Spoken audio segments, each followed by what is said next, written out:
Alrighty, who else in today's day and age is a streaming addict? Like right now, I am so addicted to Has Been Hotel, but also super excited that the WWE catalog is about to join Netflix. There's nothing I love more on a lazy afternoon than a good scary watch, and nothing beats a good documentary. So, question for you, what's your favorite documentary?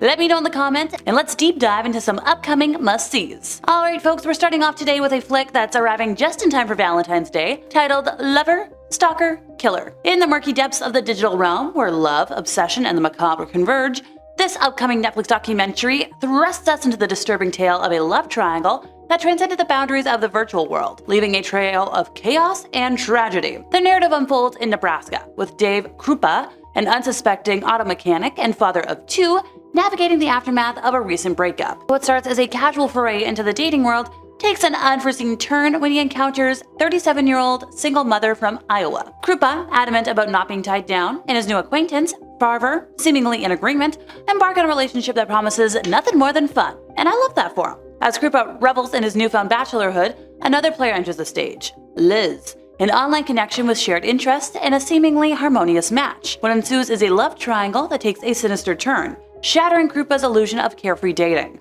The descent into darkness begins with ominous texts from Farver's number, messages that carry the weight of a looming nightmare. We're talking threats, accusations, and a descent into paranoia, which kind of marked the turning point in Krupa's life. The documentary, directed by Sam Hopkinson, known for his work on Fear City, New York vs. the Mafia, delves deep into the minds of those involved, unraveling a tale that even seasoned law enforcement finds unprecedented. Retired Omaha Police Department Detective Chris LeGros, a seasoned professional that I mentioned a moment ago, expresses astonishment at the perplexing nature of the case, claiming, "I thought I'd seen it all." For Krupa, the lines between reality and imagination blur, leading him down a perilous path towards a mental breakdown. Now, this documentary, which is set to premiere on February 9th, promises a gripping exploration of a modern-day love triangle gone awry. A cautionary tale about the unforeseen consequences of digital connections that spiral into obsession and ultimately tragedy. Look, I know I'll be sitting on either my couch or my beanbag chair, oversized bag of Farm Boy popcorn ready to go, watching every detail. This might be the scariest title for me on today's list since I have a personal history with stalkers. I'll get into it at the end, I promise. So diving into the unsettling world of cyberstalking, Netflix's upcoming documentary, Can I Tell You a Secret?, unravels the haunting narrative of Matthew Hardy, a figure whose online reign of terror left a trail of victims that we're gonna cover. The two-part series, a collaboration with The Guardian and featuring original reporting by Siren Kale, peels back the layers of a case that shocked the UK. So I mentioned earlier, Matthew Hardy, described as one of the most prolific serial cyberstalkers in the UK, was the subject of a deep dive by The Guardian back in 2022. The investigation delved into the alarming details of Hardy's decade-long campaign of online harassment against women. Despite the gravity of his actions, justice eluded him until January of 2022. He was sentenced to 9 years in prison, an unprecedented custodial sentence for online stalking in British history. Can I Tell You a Secret doesn't merely recount the chronological events, but it also dives into the visceral experiences of the women who bore the brunt of Hardy's cybernetic attacks. The very title of the series echoes the chilling opening lines Hardy used in his initial messages to his victims, a harbinger of the nightmare that would await them. This synopsis sets the stage for a gripping narrative, promising an exploration of how Hardy's stalking fractured lives and the subsequent police investigation, and also the pivotal role played by the resilient victims in bringing him to justice.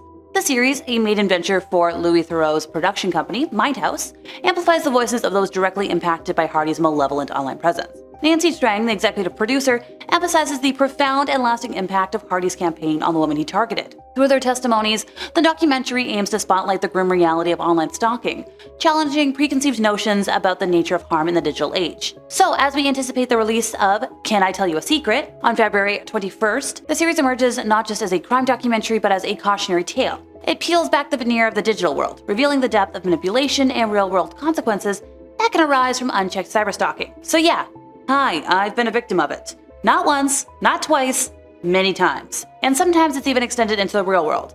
And it's bleeping terrifying. Hell, even talking about this documentary just now had me shaking a little bit, because this is my reality. Because I exist on the World Wide Web, even in the small capacity that I do, those I've never met think they have a right to me and my time. I've had folks try and get hired at my workplaces to be around me, show up at said workplaces to monopolize my time, and more. And it's one of my greatest fears at this point. So while I applaud this documentary for showing the truth behind the lengths cyberstalking has to go to for any kind of punitive actions, for mental health reasons, I will be watching it personally. I absolutely recommend that you do so that it gets the recognition it deserves, and so that this topic can get more eyes on awareness though. Alrighty, time to move on to a true crime documentary that's scary, but won't personally trigger my nightmares. So coming up soon, Netflix is set to unravel the enigma of the Octopus, a hidden organization that lurks in the shadows of some of the 20th century's biggest political scandals.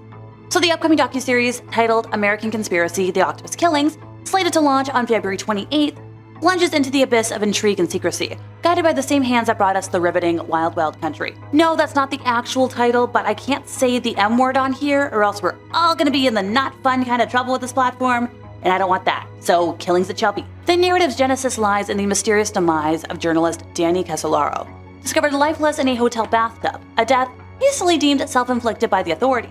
However, beneath the surface, a more ominous tale unfolds, one woven with threads of conspiracy and clandestine machinations. Danny's family and colleagues challenged the official verdict, posting that he might have been silenced for his relentless investigation into a shadowy cabal known as the Octopus. This clandestine organization, intricately connected to stolen government spy software, a web of unsolved killings, and pivotal political scandals, becomes the epicenter of the unfolding mystery. As the documentary sets its sights on unraveling the enigma, researcher Christian Hansen takes up the mantle years later, determined to expose the secrets that led to Danny's demise. So this 4-part series, crafted by Duplass Brothers Productions and Stardust Frames, promises an immersive journey into the heart of conspiracy, the murky intersection of covert operations, political intrigue, and the unspoken forces that shape our reality. Directed by Zachary Treitz, whose previous work includes Men Go to Battle, the series aspires to peel back the layers of secrecy and unveil the truth that lingered in the shadows for far too long. Mark Duplass, one of the executive producers, reflects on the project's inception, noting the reunion with the brilliant Wade brothers. They previously collaborated. The allure of the Octopus conspiracy, coupled with Treitz and Hansen's dedicated pursuit of the story, became the catalyst for this collaboration, a venture into the depths of the unfolding mystery. McLean Wade from Stardust Frames amplifies the intrigue, describing the fascination sparked by stolen spy software, government cover-ups, and the mysterious demise of this journalist. Okay, I'm officially watching this now. Anybody who works on a project to unveil the truth where they run the risk of losing their life has my permanent respect. So, with Netflix, Duplass Brother Productions, and their partners in tow, the creators invite audiences to immerse themselves in the mysterious world of the Octopus, where truth and shadows are more entwined than a Twizzler's rope. The anticipation surrounding this documentary heightens, an exploration that beckons us to question the narratives we accept and invites us also to delve into the shadows or the threads of conspiracy intertwined with the fabric of our shared history. Alrighty folks, this one is for all of the alien believers and cult lovers out there. Oh wait, I know there's a lot of us. So Raël was born Claude Maurice Marcel Vorilhon and is a French journalist who founded and leads the Raëlian movement, an international UFO religion. So before becoming a religious leader, Raël worked as a sports car journalist and test driver for his car racing magazine, Autopop.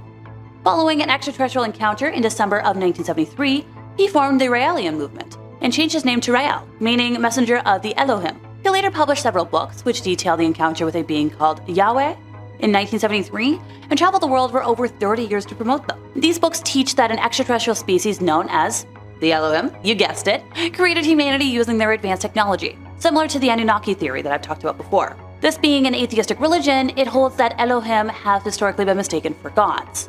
It claims that throughout history, the Elohim have created 40 Elohim/human hybrids who have served as prophets, preparing humanity for news about their origins. Among them are the Buddha, Jesus, and Muhammad, with Raël himself the 40th and final prophet. Raël has believed that since the atomic event of Hiroshima in 1945, humanity has entered an age of apocalypse in which it threatens itself with nuclear annihilation.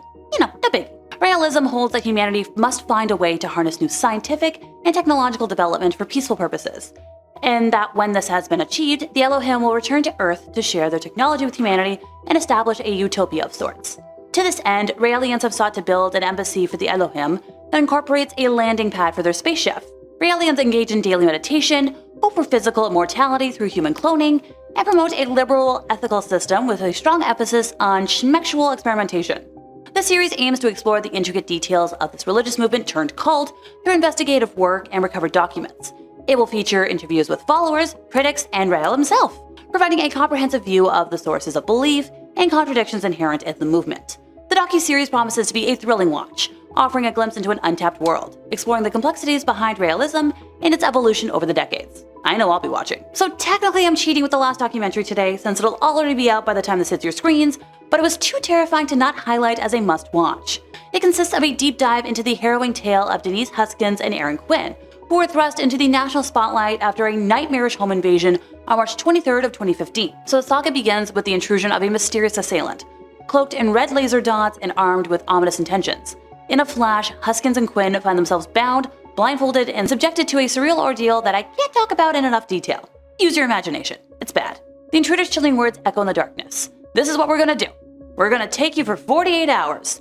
Huskins is bundled into Quinn's car and disappears into the night, only to reappear over 400 miles away in Huntington Beach, California, days later near her father's house. The docuseries, crafted by the filmmakers of The Tinder Swindler, delves into the aftermath of Huskins' disappearance, a tale of relentless media scrutiny, law enforcement skepticism, and a cultural rush to judgment. Comparisons to the plot of Gone Girl only intensify the surreal quality of the event, leading to a media moniker dubbing Huskins the real-life Gone Girl. The parallels between Flynn's best-selling novel and the circumstances surrounding Huskins' ordeal further fueled public skepticism.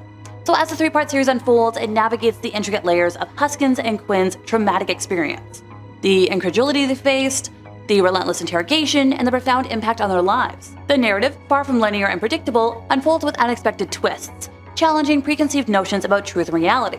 The core of the story lies not just in the abduction itself, but in the subsequent investigation that led to accusations of an elaborate kidnapping hoax. The Vallejo police, resistant to the couple's account, accused them of wasting government resources and dismissed their version as implausible. They're like, you're lying, you want attention. Enter Matthew Mueller, an ex-Marine whose arrest in connection with another attempted kidnapping in Dublin kind of unraveled everything. The discovery of a toy weapon with a laser pointer and duct-taped goggles in Mueller's possession, coupled with a blonde strand of hair, linked him to Huskins' kidnapping. Despite Mueller's conviction and a subsequent apology from Vallejo's police chief, the scars of disbelief and injustice linger. So Denise Huskins, resilient in the face of victimization, confronts the haunting burden carried by women in such cases. The series, with its mix of interrogation footage and interviews, paints a vivid picture of the disturbing ordeal faced by Huskins and Quinn. In the aftermath of the ordeal, though, justice was eventually served. It fails to erase the layers of betrayal and injustice experienced by the duo. The docuseries serves as a poignant reminder of the disturbing reality faced by victims of crime, particularly women who grapple not only with trauma, but with the additional burden of being believed. And that brings us to the end of our time, and I know I can't wait to binge watch most of these. I've been Alexa, your resident ookie spooky girly, and if you enjoyed my ramblings today, could you help us out by giving this video a like, subscribing if you aren't already, hit the bell for more recommendations from us here at Top 5 Scary Videos, and I'll see y'all next time, you lovely spooky people.